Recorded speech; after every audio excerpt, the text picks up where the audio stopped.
Hey everybody, thank you for joining the webinar today.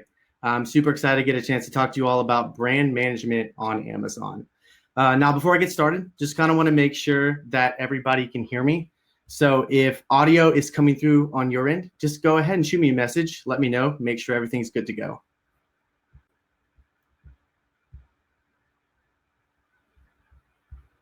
Okay, awesome guys. Well, a little bit more about me. My name is Jeremy Crow, and I am an account manager lead here at Seller Labs with Seller Labs Managed Services. I'm also a brand owner myself. So I launched my own brand in 2018 called Wasted Days. We sell collectible pins and patches. Over the past year, or over the first year that we were selling, we were able to take a $600 investment in product and turn it over into $25,000 in revenue. Through that time, we were able to build a pretty good presence of brand awareness.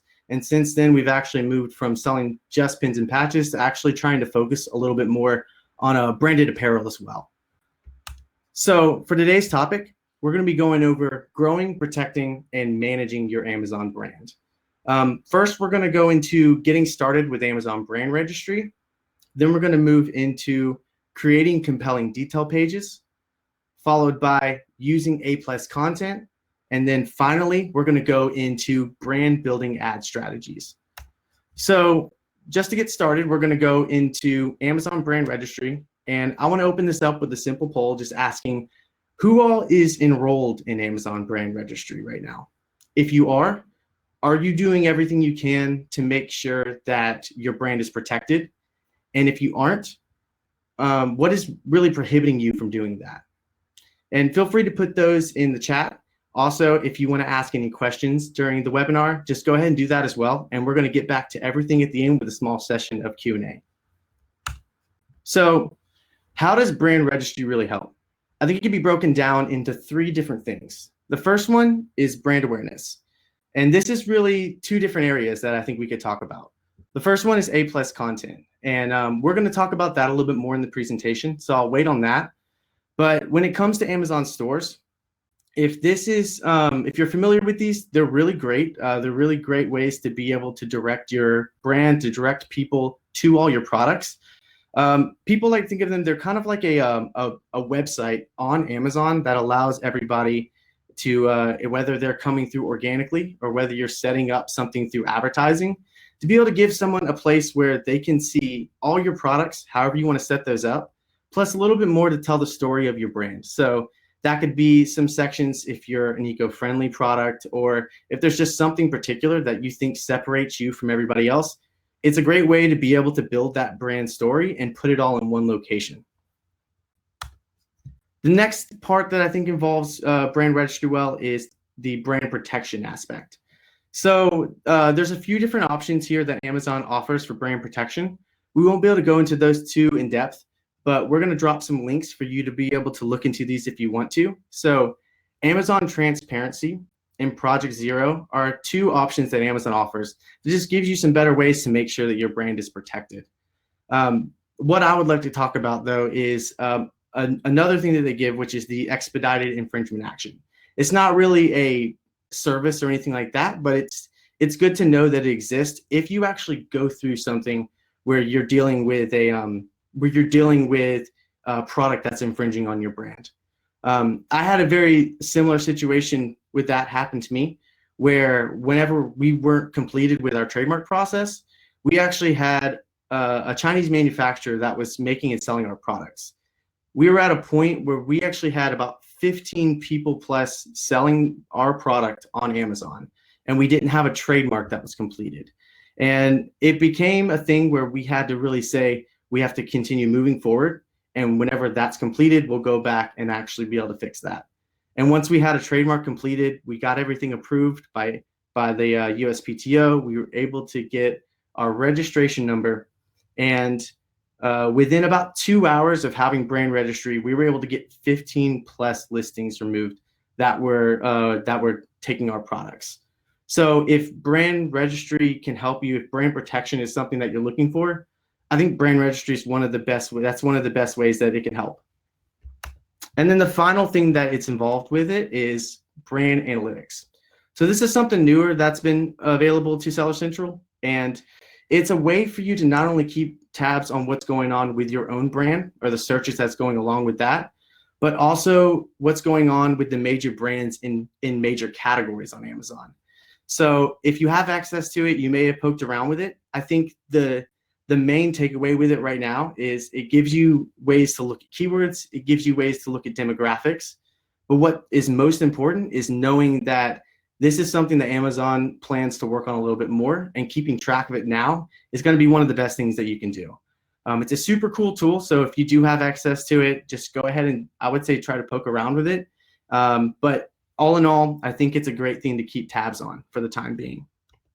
So between these three things, brand awareness, brand protection, and brand analytics, if you're trying to build a brand on Amazon, Brand Registry is going to really be just a super useful tool. If you have it and you're using it, you're doing everything the way you should be. But if you are still on the fence about trying to get that set up, or maybe you just haven't been familiar with it, I would say that's something that you should probably go ahead and start thinking about starting. So kind of leading into that, how do you become brand registered?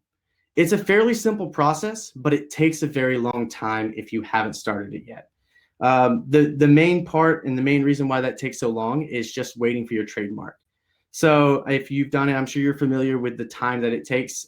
Since it is the government dealing with it, they like to take their time, and that usually means that for a trademark to be completed without any issues on your end, you're looking at about 7 to 9 months. But if you can get through that and you can actually get that posted and get that registration number, then it's as simple as going to Seller Central, going into any of those services that are available with Brand Registry, whether it's APlus Content or it's stores, and it's just applying for Brand Registry, and you should be able to have it before the week's out. So if that's something that you haven't been able to set up yet, I'd say go ahead and start it today and see if it's something that you can't start working on. So for the next section, I want to talk about creating compelling detail pages. But more importantly, I want to talk about images with that, because I think that that's one of the biggest things that we can look at in this time of day with Amazon. So images on Amazon are everything. So I decided to put a couple different examples when you look for a kid's bamboo toothbrush over here. And I'm going to say that both these images do look great, just in case one of these people are watching this webinar. But no, they both do look good. But there's obviously some things that I could say win with one against the other. If I was a consumer and I was looking for a kid's bamboo toothbrush, the fact that they put the packaging and they were able to put something showing you a little bit better that it actually is for kids. They also put something that shows a stance of their brand. So eco-friendly. Maybe these are both eco-friendly, of course, anyways. But it's just making sure that you have every bit of details to find your demographic when it comes to images.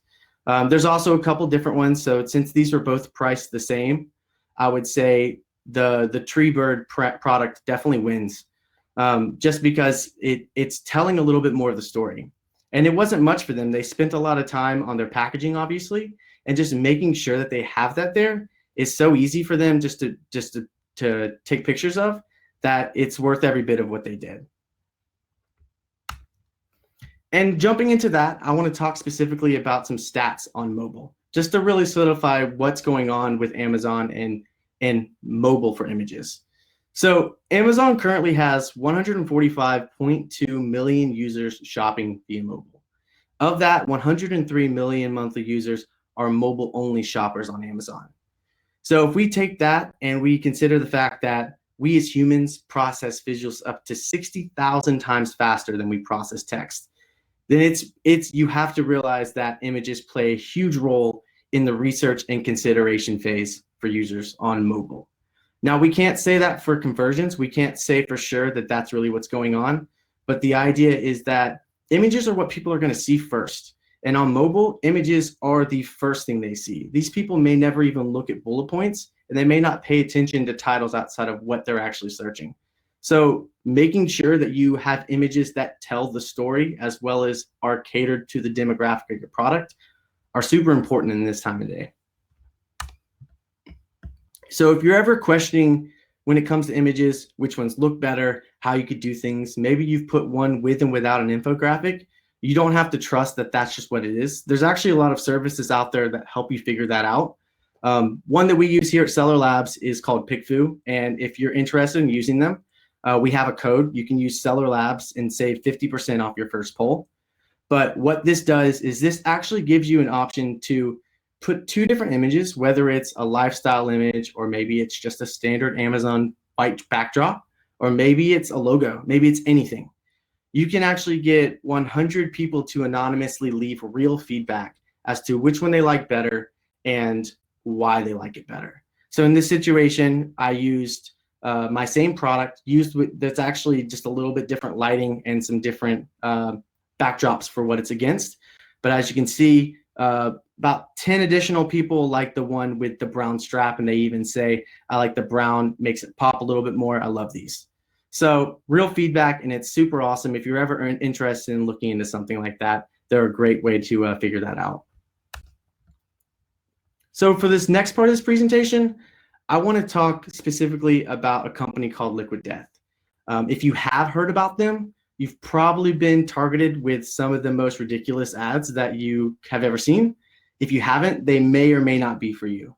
But I think that this is a really interesting company because they found a way to create a marketing strategy for canned water that really worked for them. And they did this by finding a really niche demographic and going at it 100%.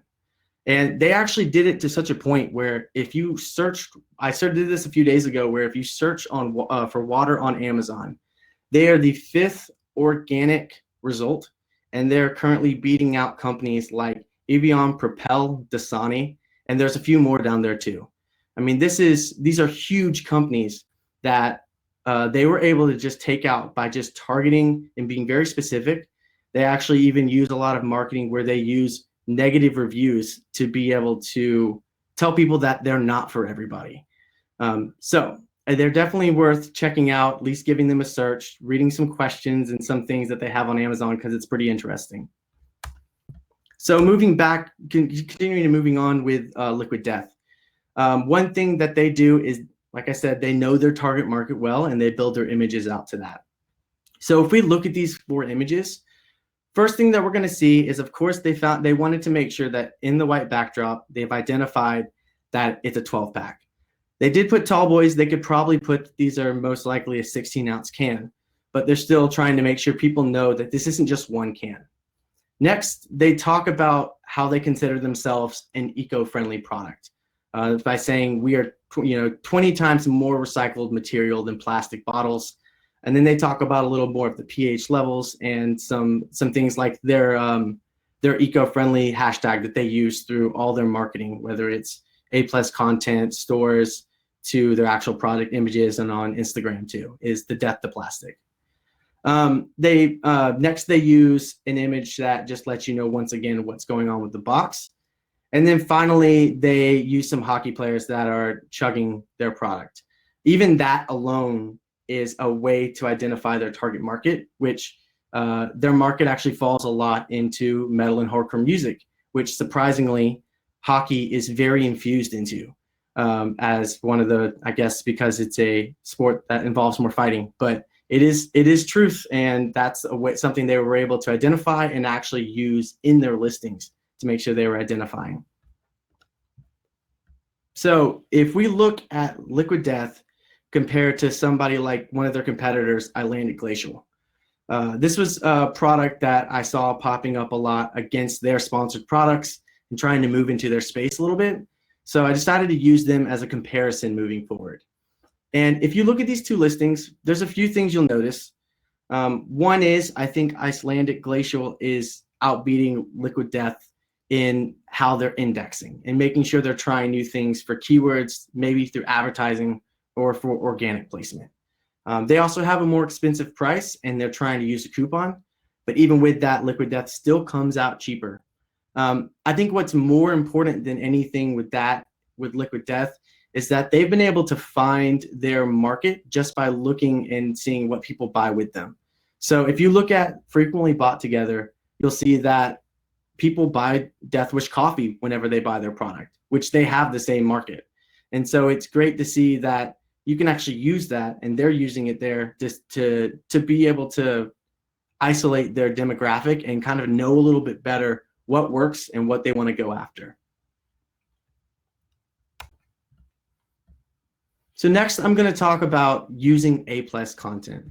So if you're familiar with APlus Content, it is a way that it's something you can put on your product detail page that allows you to be able to tell a better story with your product. It actually replaces the product description. So if you have, brand registry and you're set up with everything, this is a great feature that you can get access to. That's just going to help you tell your story a little bit better and give you more control over your demographic. So in these two situations, if we were to compare them, of course, we'll see that once again, Liquid Death is using the death to plastic tag. But one thing that I would say that Icelandic is winning with is how they're telling the story of their product with their APlus content. Liquid Death is a little bit wordy, and they could probably use some bigger call outs. Maybe they could even try putting something on the images to give a better call out, where Icelandic has a module to be able to tell the story of their product. They've kind of put their pH level out front so that it's not hard to find, just in case people don't want to look through that. And then some quick call outs of tags. People may not read it out everything, but it's knowing that this is exceptionally pure, it's naturally alkaline, and then it's carbon neutral very quickly. They also put a pretty nice comparison of all their products at the bottom just to kind of give you some different features between the two. I would say they're both still great, but I think Icelandic wins a little bit better, wins a little bit more on the APlus content side of things. So next, I want to talk about brand building ad strategies using retail listings specifically. So if you're familiar with retail listings or what is a retail ready listing, it's a term that we use here at Cellular Labs that identifies a product that has 5 key components of a listing that's ready to be pushed on advertising or organically, or in general, just be listed on Amazon and have good results. The 5 things that we like to see with a retail ready listing is good inventory levels. You are consistently winning the buy box, so you don't have competitors that are winning the buy box and knocking you out. One good thing to keep in mind when it comes to buy box is if you aren't winning the buy box, then your product is also not being advertised. Ultimately, that's to make sure that you're not funding somebody else getting a buy box, but at the end of the day, it means that you need to be winning that buy box to make sure that your product is going to be running well on Amazon. The next is a lot of what we've been talking about through this presentation, which focuses on making sure you have photos that really identify your demographic well. Then moving on to ratings and reviews. So you have good ratings and you've had people saying positive things about your product. You've built up a good amount of those, and you're able to use that to be able to make sure that when someone comes to your product page or your detail page, they're actually able to look at those reviews and figure out the things that they want as far as if it's good product or what people think. And then finally, titles and descriptions. So making sure you've done this well so that when you get to the advertising side, you're really indexing for everything that you want to, and you're not having issues trying to figure out what that's going to be. So a couple things you can do with advertising to make sure that you're enforcing your brand. One I like to do a lot, it's pretty standard with Cellular Labs Managed Services, is setting up brand campaigns to enforce your space. So in these two situations, these are 2 different campaigns that I would set up. We can't say if Liquid Death is doing this or not, but it's one thing that's good to keep in mind is first, that even though Liquid Death is #1 on the sponsored product page or for sponsored product ads, Icelandic Glacial is right behind them and ready to take that spot if they ever can. Obviously, they're putting some money to be able to bid specifically on the term Liquid Death, and that's something to keep in mind. So even if you think that searching for your product, you're always going to be #1, in this situation, if Liquid Death wasn't bidding on their brand name, Dunkin' Donut Shop and Icelandic Glacial would both be sponsored ads in front of them. So one thing you can do is make sure that you're bidding on your brand name and you're making sure that you're preoccupying that space as much as possible so you don't have those couple extra spaces beating you out. The next one we can see here is actually a sponsored brand. Another benefit of brand registry, and it's actually being, their spot is actually being beat out by boxed water. So in this situation, all you'd have to do is set up a sponsored brand campaign, same way, that has liquid death being bid on. You could use it as a phrase or exact if you just want to keep it very specific to that brand term. And then make sure that you can put these bids a little bit higher so that people don't beat you out. One thing that's good to know when it comes to Amazon is, since this is your brand name and Amazon is most likely going to be able to prove that you index and you convert well by it, you're actually going to get your bids a little bit cheaper than competitors that try to bid on your brand name. So don't be afraid to increase these a little bit more than usual to make sure that you're going to be that number one spot. Because in this situation, you can see in both these boxed water, they actually are losing the spot, and Icelandic's waiting for them to be taken. So next, I want to talk about understanding how these components build a strong brand on advertising or with advertising. So when you're a seller on Amazon, you've got a product and you've got a brand. You've found what you want to sell and you've really started pushing this. You started building this out. As time goes on, you're going to continue to get this organic traffic that's going to be feeding in and trying to push your sales. Hopefully, you've been able to build titles, bullet points, and you've been able to really tell what your product is so that whenever this comes back around, people purchase this product. The problem is when people have issues here, a lot of times they are looking for solutions and they reach out to they actually are looking for advertising. So they'll reach out to us and they'll say, they'll tell us the story. And the problem is that there's a whole nother step of making sure that your product is ready. And if you try to jump to advertising, you may see that maybe you're not indexing well for some things. And so you have to figure those out. And that's a lot of times we've had to figure those situations out.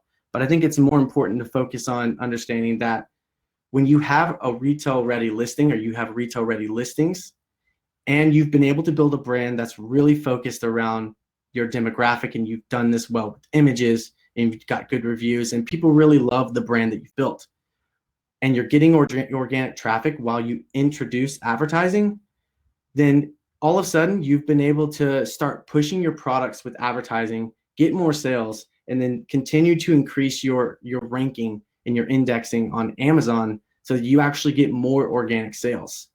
Just like Liquid Death, whenever they found themselves as the 5th organic place on advertising for water, but they weren't advertising on the first spot for Liquid Death. They may have done it at a time. They've been able to push advertising to some point, or their marketing somewhere. Maybe it was on Facebook, but they introduced themselves so that later on, now that they've actually done this, they can continue to increase their organic ranking as they move on. So that's really where we come in. We have 2 options when it comes to advertising. And if you have retail ready listings and you really are thinking about trying to push your advertising or your Amazon sales to the next level, the 2 options we offer are, one, we have Ignite, which is it's a advertising software.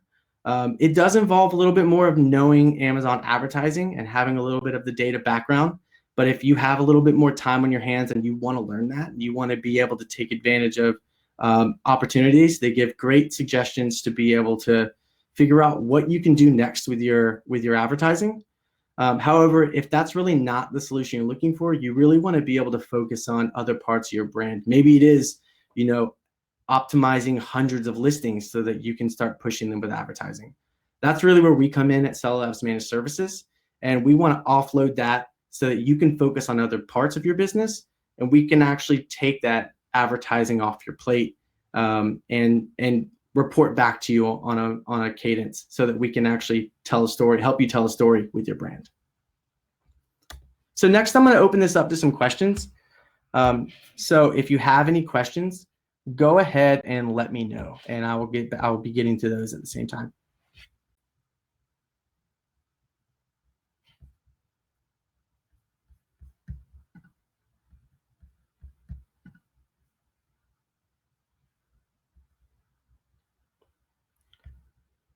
All right, so let's look through some of these.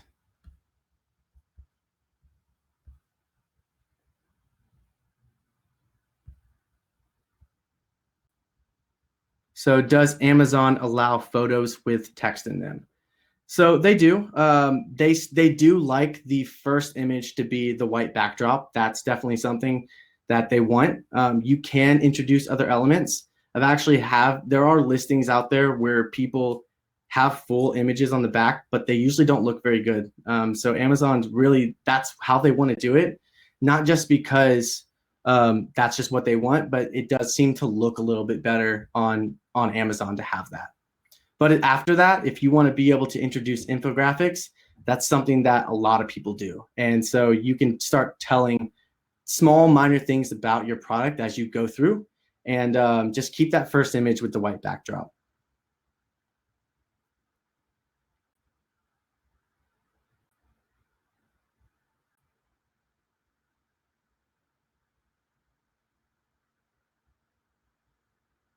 So this is an interesting question. It says, in the frequently bought together section, did you mean to imply that we as sellers can control what other products are shown with frequently bought together? So you can't control it per se, but there are ways that you can do that with advertising and influence it if you want to. So you can't bid or change what's frequently bought together, but let's say, with Amazon, one thing that they offer with advertising is a way to target very specific ASINs. So you could, in per se, you could target a brand of products, or you could specifically target products that are very similar to yours. And if they actually do match and you're able to get that, your consumers can see that too, there's a good possibility that you could influence with advertising products that could be bought together and try to get those to show up. It's a little bit harder and it's a long tail strategy because you have to continually just kind of do it while you're doing other things, but it is something that could be done.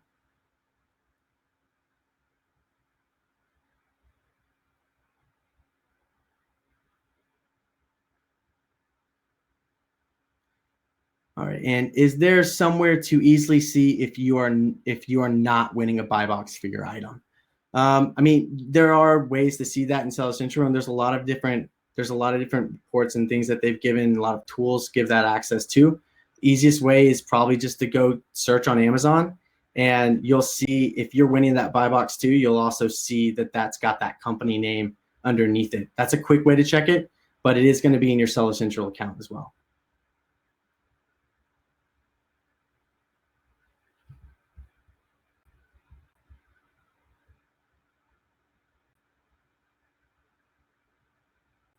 Let's see.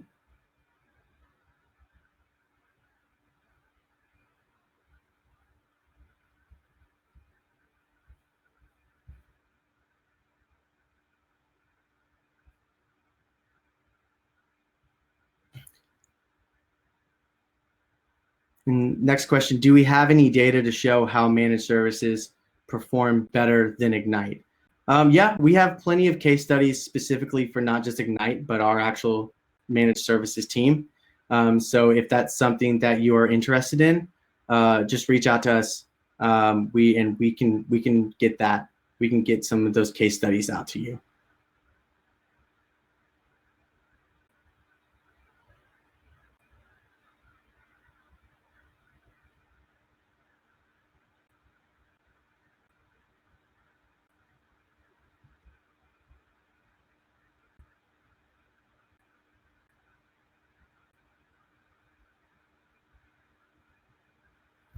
So let's see. If we own several brands, can we have multiple brands under one brand registry?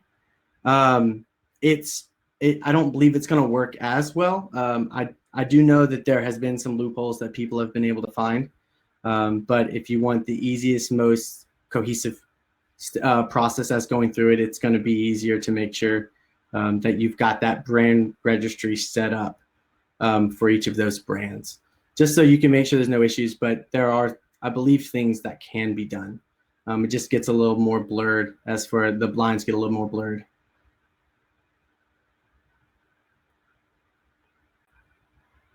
So how can I use brand registry to stop unauthorized resellers of my brand's products? So that also gets very difficult because if you have if you've sold those products and you give them access to that, they actually have the right to be able to sell that product. And so I've had a lot of clients that have had issues with that in the past. I've seen it go both ways. I've had some that have actually stopped selling to that manufacturer so they can bleed out the sales and where they're coming from. And I've also had some that say, no, they can keep selling, but I'm going to drop my price and I'm going to beat them out and make sure I'm always winning that buy box until they either get no profit or they realize that this is not something that they want to continue pursuing. All right, let's see. And I've got time for one more question. Let me see if I can look through, and anyone else has anything else, you're welcome to send in any more as well.